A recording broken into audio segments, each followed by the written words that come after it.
We're not going to throw in the towel. We're going to keep working. We're Notre Dame. We're going to keep working at it until we get it. This is a tough time for us, but we'll get through it and we'll be stronger because of it. And that's the only attitude that we take. We don't take it any other way.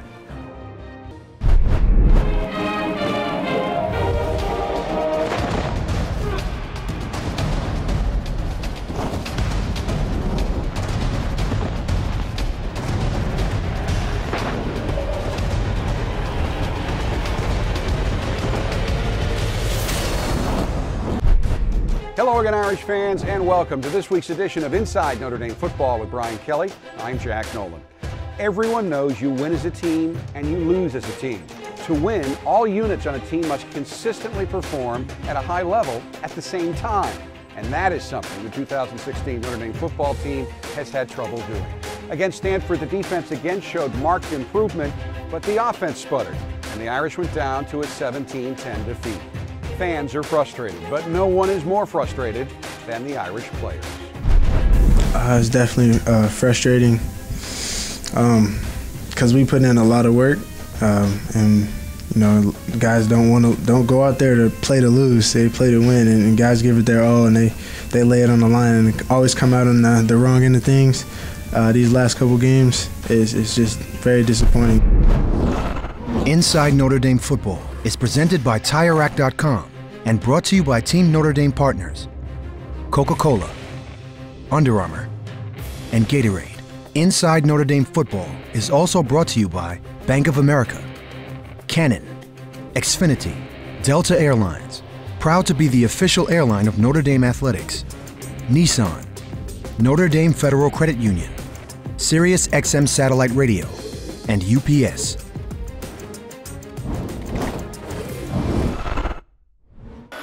Notre Dame with pressure, three up front, and they get to Burns, and it's Jerron Jones. The ball comes loose.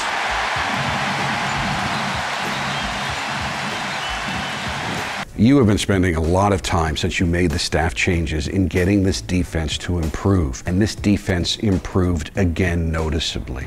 Well, I think what we're doing is we're eliminating the big plays. I think that's pretty clear. Everybody can see that. I think that's the first piece that you need to play the kind of defense that we need to against the schedule that we play.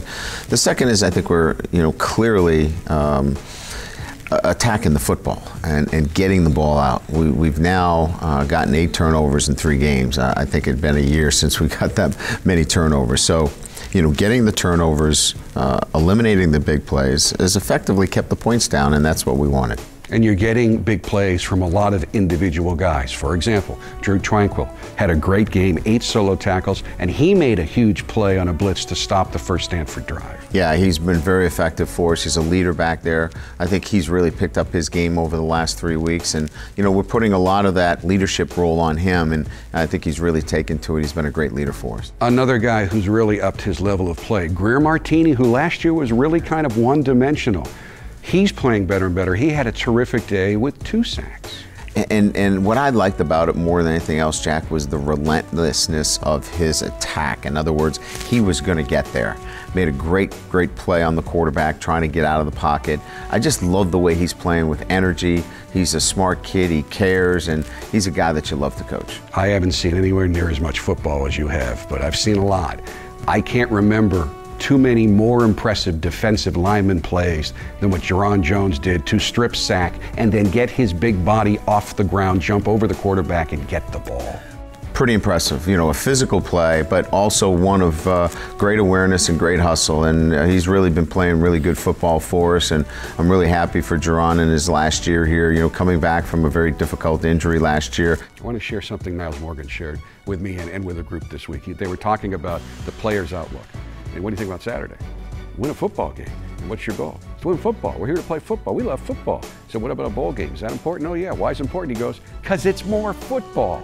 This is all about the opportunity to get one more Saturday, to get one more chance to compete. And so for us, it's finding a way to get enough wins to get one more game together with this group, and that'll be their focus.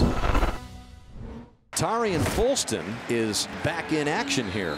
And he'll lead Kaiser out for a huge gain, and Deshaun Kaiser into Stanford territory all the way down to about the 42-yard line. On offense, you got into a really good rhythm on your second drive. 5 runs in 6 plays, started with a 32-yard run by Deshaun Kaiser, with Tarian Fulston leading the way. Yeah, it was good to get Tarian back out there, and he ran really effective for us. He caught the ball coming out of the backfield. I thought he was a real important piece to our effectiveness in terms of running the football and just good balance. And I liked the way we ran the ball, certainly in the first half. We only got 4 possessions. I think Stanford did a very good job within their game plan of keeping the ball away from our offense. You're working so hard to get this team to execute well in so many areas. The read option touchdown was executed to perfection. It was, and I think that that's part of a staple of our offense, especially in that, what we call the low red or the blue zone, where, teams are very aggressive. They want to get down off the edge, and it was a great read by Deshaun and a great block out on the perimeter by Stefferson. And if we can get that kind of perimeter blocking, we're going to have some good opportunities to score. You've got a 10-0 lead at halftime. You get the ball to start the third quarter. It is moving, and then Deshaun throws a pick 6, follows it up with another interception, and the whole momentum of the game changed. Yeah, so the first drive of the second half, we pick up a first down running the football, which I thought was a great way to establish control of the line of scrimmage again. And then the very first play, we throw to the backside of the route, and the cornerback undercuts the route and returns it for a touchdown. And then we come back and go for it on 4th down because we were in our go zone. Our go zone for our fans is an area that's just a little bit out of Justin Yoon's field goal range, but too close to punt the football. And that go zone requires us to look at going forward on 4th down. We got some pressure up inside. He couldn't step up and throw, and the ball sailed on him. Another interception and a turnover in that situation. So now you've had 2 possessions where mistakes were made. You felt the momentum shifting, and you thought you had to make a change. I did. I mean, I felt like, Deshaun's our starter, but, you could feel the change in the momentum. Malik has got great energy, gave a great talk in pregame. I was looking for some momentum from him. Comes in, and then the first drive, we snap the ball over his head. We give up 2 more points. So it was really difficult for him to get a clear indication of his talents. He wasn't put in a great situation, but when the guys are giving you great effort, but they can't find a way to win, you're in there helping them find ways to win, and you're trying to be as upbeat and give them as much confidence as necessary. And we're seeing signs of our defense playing with a lot more energy. That sideline had more energy than any sideline that I've ever been on in 27 years. We're going to get that translated, and that'll happen. The Notre Dame-Stanford series has become one of the great rivalries in all of college football. Fighting Irish Media recently released a special program entitled Onward Notre Dame, the Stanford Rivalry, that takes a look at all the reasons why the series now attracts national attention every year.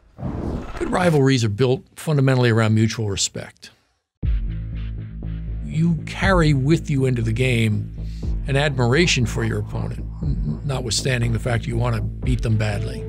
And on top of that admiration has to be a comparable level of skill and achievement. I think for it to be a true rivalry, you have to have high levels of success on both sides. It might even mix in a little bit of hatred. But I think the truest and the most intense of college football rivalries, they're a matchup of equals. There's got to be some bad blood somewhere along the way. And they'll penalize that one on the kickoff. And I think both teams sort of have to serve as a measuring stick for one another. I think that deep down, a lot of the great rivalries are great rivalries because the other team wants to be the other team. A legendary rivalry begins with legends. So it is true of Notre Dame and Stanford. In their first meeting, Knute Rockne conquered Stanford's Pop Warner for Notre Dame's first ever national title in the 1924 Rose Bowl. Don't forget, men, today, we're gonna win. For the Irish, a bold tradition of championship football was born, and with it, high expectations across the nation.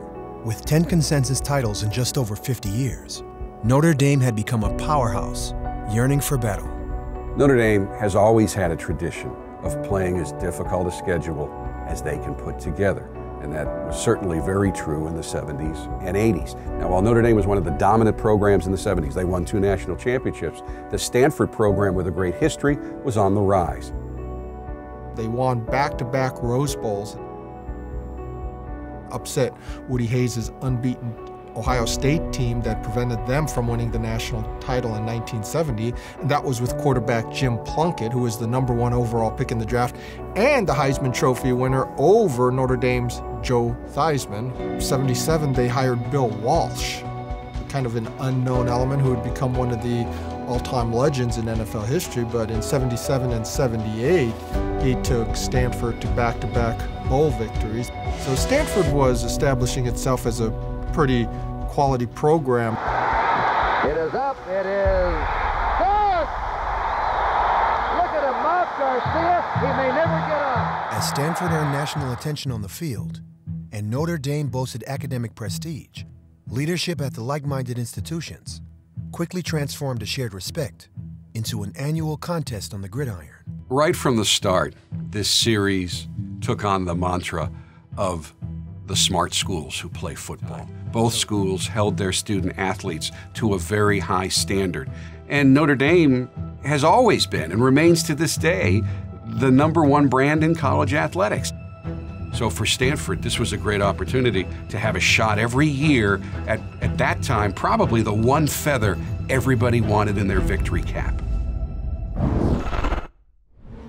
You know, for most of this series, Notre Dame dominated with occasional exceptions, but in recent years, this series has become very, very competitive. I mean, you look at these two teams, the last 4 times that they've played, the score has been decided by an average of 5 points or less. You think back to Stanford Notre Dame games just in recent history. Goal line stand, Manti Te'o, Stephon Taylor carrying the football, 3rd and goal, 4th and goal. Taylor, he stopped! Notre Dame wins! 2014, more drama in South Bend. Ben Koyak caught that incredible 23-yard touchdown in the back of the end zone. For a first down.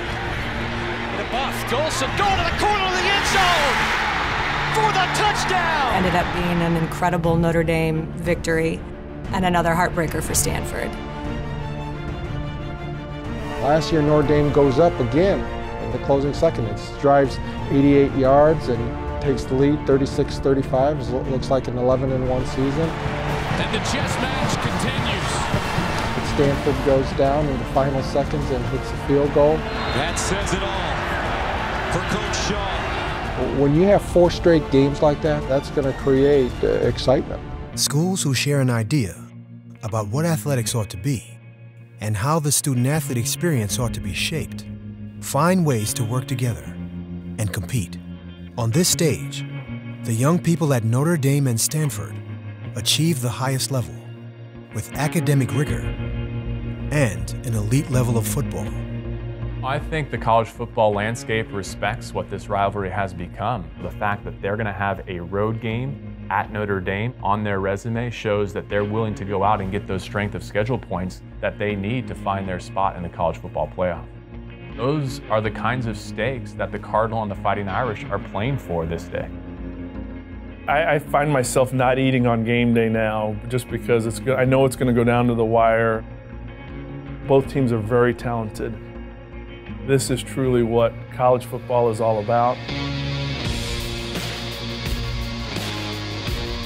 When both teams are playing well, in the case of individual rivalries, it is fantastic because it brings just that much more atmosphere to every contest.